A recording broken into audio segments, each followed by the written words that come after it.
So guys, I just shot 3 weddings wearing these wireless headsets and they have been impressive. Now these are the Hollyland Solidcom C1 kits, and in this episode I will talk about their features, live field tests, and then I'll give my opinions on them, right? So let's get on with the reviews.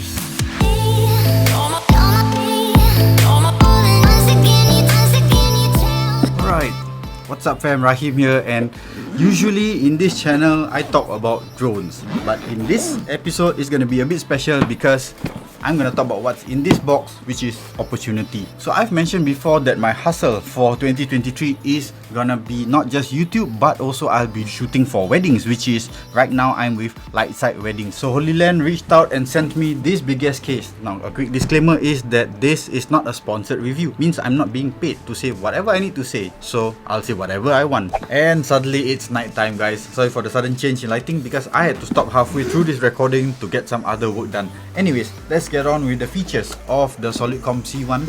This is a full duplex. What that means is that it's full open communication. There is no need to be like walkie-talkies where you push to talk and then everyone takes turn to speak. You just have your conversations going on seamlessly. And the most important part is that you're doing this hands-free. Now, the range they claim for this is 1100 feet. This is only possible because they're on the lower frequency band, which is the 1.9 GHz. Likely won't interrupt the common signals that you have around spaces, where often it's your handphone signals, your Wi-Fi signals. Wi-Fi is going at 2.4 GHz, 5 GHz, so that won't clash. And I've also used these together in one of the shoots. I think it was their Mars live stream system, and that's running on 5 GHz. There were no clashes between these two. In the later part of this episode, I'm going to show you a live test of an enclosed space. Do stay tuned. So now let me just quickly talk about the controls and alerts of the system. Now this is the master headset. Now when you switch it on, the green light is on, it's waiting for the next pairing. So I've got a remote here, right? Call it the remote headset. When you switch it on, the green light will flash, means it's indicating that it's waiting to do a pairing. So when it's paired, it gives a funny commentary inside, right? Connection succeeded. I don't know, is there such a word as succeeded? It should have been succeeded maybe, alright, or connection done, as simple as that, then maybe it would have been easier to understand. So once it's paired, now both have the green light steady on. You at any point of time, for example the master headset, I were to switch it off, remote headset will start to blink, right? That's gonna show that the connection has been lost. That's the whole purpose of the master headset, that is to maintain connection with all the other remote headsets. But if it starts flashing red, basically low battery. Now for the controls, there are only 4 buttons by the side, right, for you to manage, but in actual fact you only need to know about the volume button. There's also A and B. Now those are to be used either for pairing or with the system hub. I like the feel of the tactile buttons, makes for easy navigation around the controls, and if you were to press the volume up button to the maximum, it's gonna give you a chime within. Now then you'll know you're at maximum. Now let's talk about connections. Now this set is meant for a 4-man team, which means there is 1 master headset and then 3 of these remote headsets. I recall reading that you can also actually cascade up to 8 sets, but I think that is like 2 4-man sets, and you'll need to do a firmware update so that there'll be 1 master and 7 other remotes. Now I'm gonna move on to the battery life. Guys, this is a 700 mAh small ass battery which can support the remote headset for up to 10 hours and then the master headset for up to 5. Why the shorter time? Because the master headset is the one controlling the linkage amongst all the other remotes. When this bat takes 2.5 hours to charge, each of the headset is gonna come with 2 bats. On the charging hub, you can charge up to 8 batteries simultaneously. Now the cool thing here is that the input jack for the charging hub has a kind of screw lock. Now that's gonna prevent you from accidentally unplugging while on charge. Now for the sound quality, it's good, it's clear. It has this acoustic echo cancellation wherever the room that you are at, whether it be in an enclosed room or in a hall, you won't hear that much of an echo coming through. The system is secured with the latest DECT6 encryption technology. You can't just get on the 1.9 GHz band and expect to hear the conversations going going on. Now for the wearability, I thought it'd be weird that there's only one side of the ear cup, but after putting it to use, then I realized the reason for this is that I can maintain awareness of my surroundings. I can still hear. And what I like about the system is that up to your preference, if you prefer the ear cup to be on the right side, then you can just switch it over. And the mic goes both ways too. You can also just swing it down on the other side. Oh, by the way, if you have the mic down, now that means you are live, you can speak through it. Now if you want to mute, you just bring the mic straight up. For myself, it is comfortable enough that half the time I don't even feel that I'm wearing it. But if you do need to make adjustments, the headset has an adjustable headband for fit. Now you can also adjust the position of the pressure pads to your preference. Foam ear pads come standard out of the box if you want to wear on ear, but if you prefer over ear, they have included the pleather over ear cups. So now what actually is in the box? Now this is a 4-man set. You'll get 1 master and 3 remote headsets, all labeled by numbers, but also there is a red plate for amp and a blue plate for remote. There is a charging hub and power adapter, but do check which is the right adapter for your region. You get 2 batteries per headset, which is a total of 8 bats, which will, well, last me a whole day of shooting. Each headset already has foam on. You get over-ear ear cups as a spare option, and then they have also included spare foam for your earpads and your mic piece. There's a USB Type-C cable for firmware updates. There's your manual and warranty cards in this solid soft case, and also each headset comes with its own carry case. Now for all that, this 4-man set does come in on the pricier side of things. Last I saw on Amazon, I think it was 999 USD, but do check the links in the description to a more suitable kit for you, because you may either not want to have up to 4-man set, maybe you want less, maybe you want more, or even you want to look into the hub options to have more remote headsets being connected up. So I'm in my friend's studio space. I'm gonna be stepping out and then through the corridor where we will pass by all the other studio spaces and offices, right? And I'm gonna bring you through the journey by, you can listen in with by me having a lapel in one side of my ear. I'm going to be playing some music so you can hear for yourself where there are breakages with the sound, right? By the way, the tunes are from Epidemic Sound. First month is free. Go check out the link in the description to know more. Okay, let's go. Music is coming in. Okay, let's walk with me.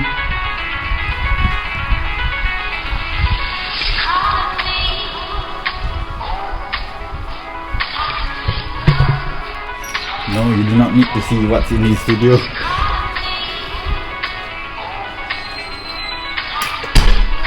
Okay, I hope sound is still good, right? You can hear the music going on.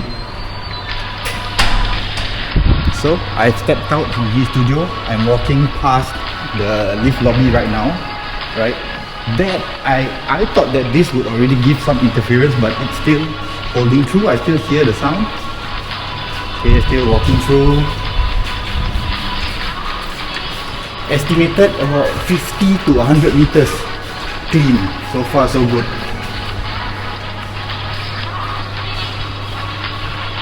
Okay. Slight breakage.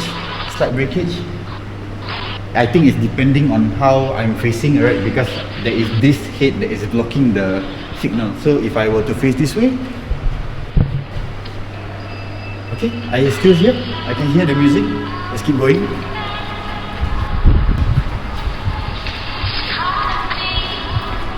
So that's easily about 150 to 200 meters. Sorry guys, I don't really have a proper measurement tool with me, but let's just play on this estimation game, right?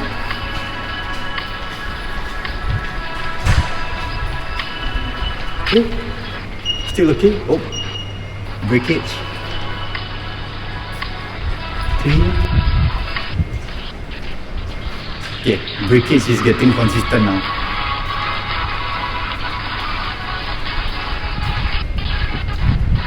Heavy, getting heavier. Okay, right here, I am at least, I'd say maybe around 200 to 300 meters, right? That is far away. And I can still hear some music, but with breakage. How's the sound? It is okay. It sounds, well, like if you were in a conference kind of call, right? From your mobile phone. That's how it sounds like. Okay, I'm getting clearer sound now. that is about, yeah, I would say 200-ish meters. Just to mention again that I am now in the lift lobby. Alright, these are heavy metal structures that, well, the sound still managed to penetrate, and the office is not exactly like in a straight line of sight, right?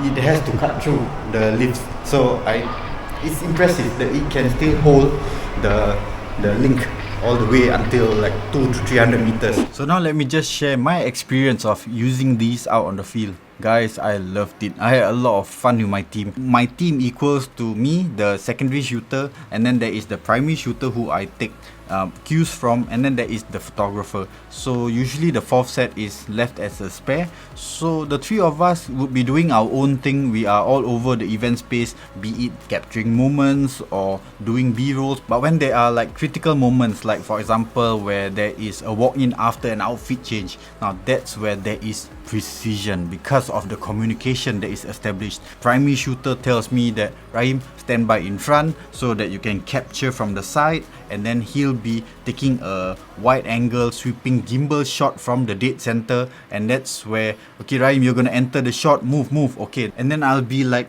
okay, moving, alright, in position, ready. Now I'll take that secondary shot, and then he can then move to take another different angle, and all this while the photographer is listening in and taking his shots, and so as not to also clash with our angles or get into the line of sight of the video, or for him, the photographer, to communicate with us, the shooters, hey, you're in my shot, move. So that makes for really easy communications amongst the team members. Now these headsets are really awesome. It's comfortable, easy to use, it's lightweight, not bulky at all, it looks great, has a modern design, and truly impressive was the battery life.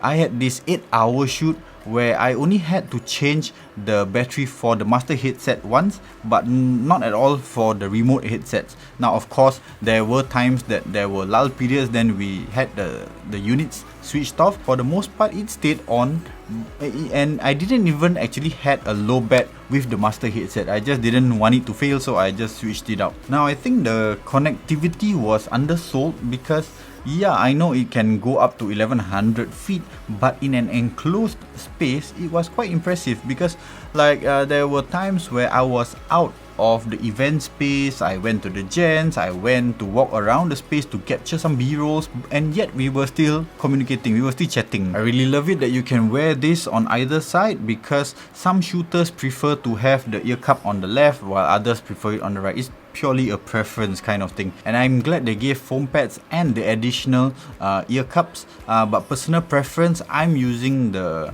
ear pads because it just is a bit more comfortable or airier. I know I have to crank up the volume just a bit more, but it's comfortable versus over ear cups. For me, Singapore is humid and I sweat a lot, so I don't want to have to deal with the heat within the ear cups. But with everything, nothing is perfect. For these headsets, I find that if you had your mic in live mode, meaning to say, I mean the mic is down, then it's recording sound, right, taking in sound, don't go near speakers because it will capture the speaker sound. Now there is no so-called like noise cancellation. I've used Sony headphones that have noise cancellation and they really can cancel out outside noise, but this is more like echo cancellation, so that you don't sound like you're in a big hall. Yeah, so that for the shooter, just remember that if you are gonna be entering a very loud small space, for example near a speaker, then just make sure your mic is up. I did not do any form of latency test. In some situations you may really want precision, right,